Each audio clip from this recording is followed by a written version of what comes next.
everybody, this is Lee with Creative Two Time Mom. My mailman just dropped off my new homeschool planner. This is a brand new planner to me, something that I've never tried before, and I thought I would open it up and share my first impressions with you. Now, in the past, for several years, I have used the same planner from Lakeshore Learning. It's big, it has lots of space. I homeschool 3 kids, grades 8th, 5th, and 2nd. So I like to have all the extra boxes. But I recently won a giveaway from April at the Simple Rugged Path, and it was to a Simple Plan in Place, or a planinplace.net, and I thought I would give it a try. I went on the website, I liked what I saw, and so I purchased one from them this year to try and get a feel if I want to go in a different direction. It was just delivered, so I thought I would open it up and share my first impressions with you as I flip through it. So this is a plan in place for my year. This is from the Homeschool Teacher Edition. The cover is nice and thick, laminated, which I don't know about you, but I homeschool at my dining room table a lot, so it's nice to have the white surface. On the inside, it says doodle page, use a wet erase or permanent marker. That's kind of a fun idea. And then we've got 4 tabs down the side. The first one is goals and planning. Ooh, my mission statement. I love this page. This is a great idea. I was just thinking I needed to do this with my husband sometime in the next couple of weeks, talk about our why again, revisit why we homeschool, and kind of have that in here. I think this would be really great to have on the forefront of our minds as we're going through our homeschool day. And again, a nice mission planning board with lots of questions to think about. What is your why? What do you want to convey to your kids? What are you actually trying to teach them? Some brainstorming boards. Ooh, there's several of those.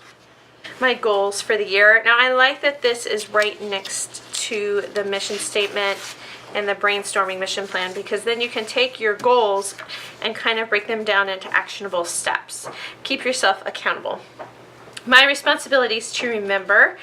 I like this. I'm not sure what I would do with it. Typically, this would be something that I would have in just a personal planner, but we'll see. This might be nice for scheduling, grading, and planning. Time blocking schedule. There's 2 different options here. So if you have a plan A and a plan B. Curriculum resources for the 1st and 2nd semester.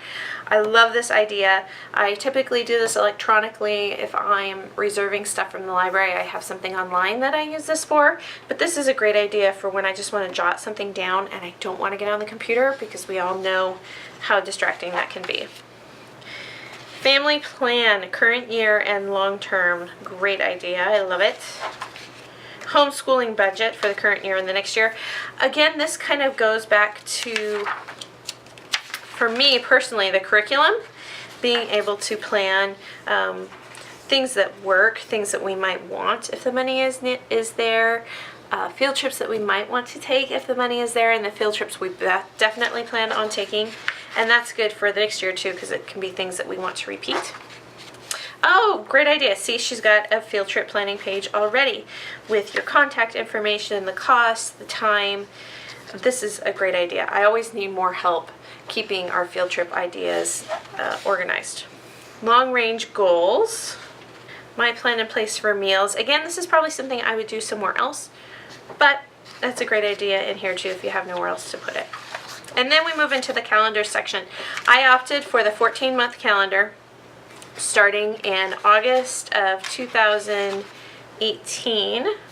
I like having this because then I can put down, if I'm planning ahead field trips, I can write the date down right away. If I'm planning ahead teachers meetings or back to school, I know we have a back to school picnic coming up, different stuff that can go on here. And this takes me all the way through September of 2019. So there's your month at a glance. And then your next tab is the weekly schedule. And this is where you get into the real meat of the planner, and this is why I typically purchase a planner, is to be able to schedule this out. You can get these in 5 sections or 7 sections. I wanted the 7 because, again, like I said, I have lots of kids. And you can fill in your own date, which is nice. A daily checklist. I have 3 open planning boxes, which I will probably use for more kid curriculum stuff that I need. Goals for this week. I love this. Inspiring thought. So need that. And a meal plan. I don't know if I'll use that or if I'll change that into something else as far as planning. I believe there was 36 or 40 of these weekly layouts. So again, like I said, I'm going to kind of change and adapt some of the second page, but I do really like the daily checklist. I do really like the inspiring thought because that's a good way to keep us all motivated and heading in the same direction. Let's see, is that all weekly? Yep, that whole section is weekly. So then you come to your last section, which is record keeping and notes. And here we've got important dates, which a lot of this I would put into my monthly calendars, but if you want it separate, if you have birthdays or family events coming up, there's 2 pages like that, I believe. Okay, resources for reference, contact lists, other resources, and favorite websites and usernames. I don't know if I would use the username or not, just in case somebody else gets a hold of this, but then again, contact list is nice for field trips or future field trips. Good way to keep everything organized. Healthcare, monthly bills. Again, these are things that would typically be in my personal planner. Homeschool expenses. I love this because sometimes I don't always know what I have in the budget, what I still have in the budget, what's the lowest price. Some things I see at a lowest price during certain times of the year, and so I can make note of that. Lending library. What a great idea. Books and materials on loan to friends and books and materials that I have borrowed. This sometimes happens where I'll pull something out of the cabinet and go, I don't remember who this was for. And then there's 1, 2, 3, oh, there's several, probably a good 10 pages of just notes back here, which is awesome. This would be great for planning videos, great for planning curriculum, great for goal setting. And then I also opted to add a 2-pocket folder, I guess it's only a 1-pocket folder, in the back of my planner, and then a nice thick cover. Now, my first impressions of this, I really like it. There's some things that I may or may not use, like we talked about, the meal planning and some of the expenses. I'm interested to see, because I don't feel like the paper is really thick, I'm interested to see if I can use a pen in here, but typically I plan in pencil anyway. So it's not going to be a huge deal. And I am excited. I think it'll be good. There are a couple of ideas in here, things like good books to read that I don't always remember, so it's nice to have a place to write those down. But then again, there's things back here in the notes that I'm really excited to use as well for planning our read-alouds, planning our poetry books, planning our living history projects. So all in all, I feel like it was pretty good value. I had a gift certificate for $30, so I added a few extra things.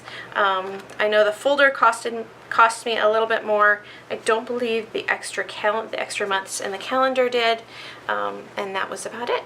So I'm excited to try something a little bit new this year. I will do an update video in the future. If you're at all interested, let me know, and I will do an updated video in the future to let you know how it's working out. I hope you guys enjoyed this one. Don't forget to check out this company. I will leave them linked down below as well, and we'll see you next time. Bye, guys.